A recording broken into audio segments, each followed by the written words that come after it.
bayou du diable est un endroit effrayant. Penny, une adorable petite fille qui ne quitte jamais son ours en peluche, ne devrait pas être là. Elle glisse un message dans une bouteille qu'elle jette à la mer.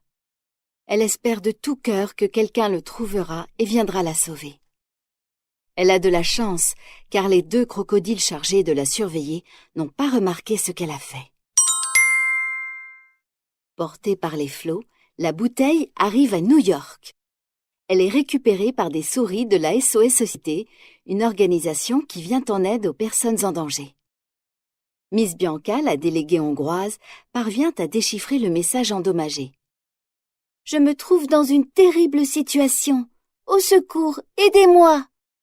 Signé Penny. Le seul indice est une adresse.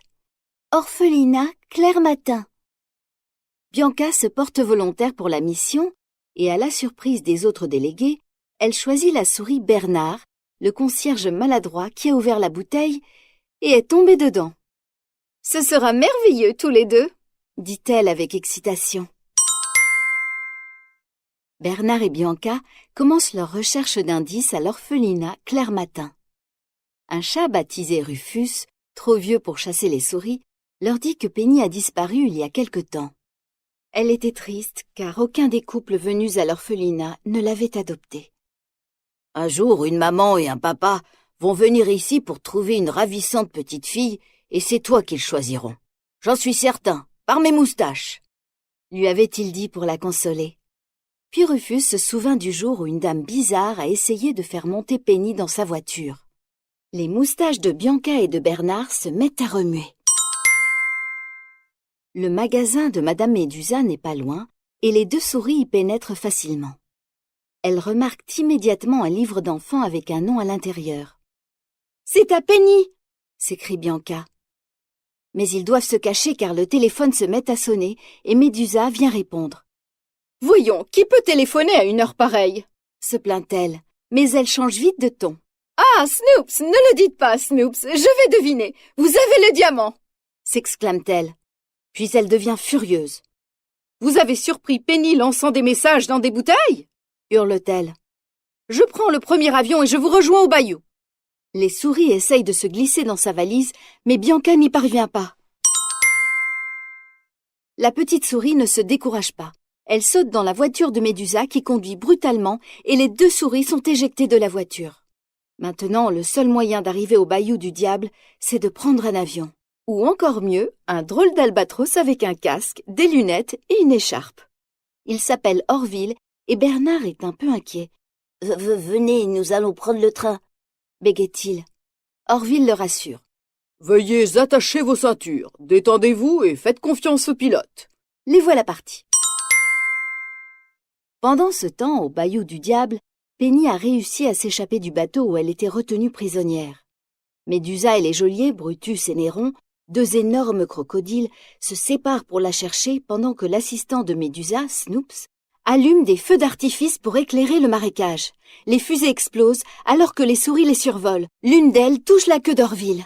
« On dirait que mon ballonnier a pris feu !» hurle-t-il, perdant le contrôle. « Sautez !» Bernard et Bianca se laissent descendre, accrochés à un parapluie. Tous atterrissent sains et saufs, et pendant qu'Orville soigne ses plumes brûlées dans l'eau, Bernard et Bianca rencontrent Annie Bouet et Luc, un couple de souris du coin.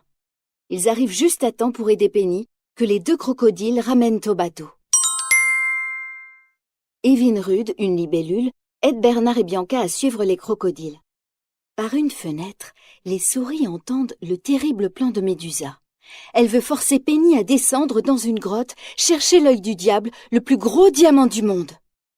L'entrée de la grotte est très petite et seul un enfant peut y pénétrer. « Dès que l'eau aura baissé, c'est moi qui dirai à Penny ce qu'il convient de faire, » explique Médusa à Snoops, qu'elle traite de chiffre-molle. Mais cette fois, elle restera au fond de la grotte jusqu'à ce qu'elle l'ait trouvée. Le lendemain matin, leur plan machiavélique en place, Médusa et Snoops font descendre la pauvre Penny dans la grotte. Les 2 souris accompagnent Penny, cachée dans sa poche. « Que cet endroit est effrayant !» dit Bianca, et elle n'exagère pas. Au fond, Bianca voit une lueur dans le noir. « J'aperçois quelque chose !» Le diamant est là, dans un crâne terrifiant. Ils essayent de le sortir, mais la mer envahit la grotte. « Pitié, remontez-moi » implore Penny. « Pas question avant que tu n'aies le diamant !» répond la méchante Médusa. Avec l'aide des deux souris, Penny saisit le diamant juste à temps. Maintenant, Médusa a l'œil du diable, son plan a fonctionné. « Il y a de quoi le couper en deux parts égales » dit Snoops plein d'espoir. « Couper une pareille merveille » répond Médusa. « Mais il est à moi, il est à moi » ajoute-t-elle diaboliquement en l'emportant. Snoops réalise qu'il a été berné. « Sale voleuse !» lui crie-t-il. De retour sur le bateau, Médusa pointe son arme sur Snoops et Penny, mais Bernard la fait trébucher avec un câble. C'est le chaos et tous les animaux du marécage interviennent. Penny en profite pour reprendre son ours en peluche, avec le diamant à l'intérieur, et s'enfuit à bord du canot de Médusa. Il y a une poursuite dans le marécage, et Médusa utilise Brutus et Néron comme des skis nautiques. Ce n'est pas très efficace, et les crocodiles s'écrasent contre la cheminée du bateau. De retour à New York, Penny donne l'œil du diable à un grand musée et le monde découvre l'incroyable aventure. Et ce n'est pas tout.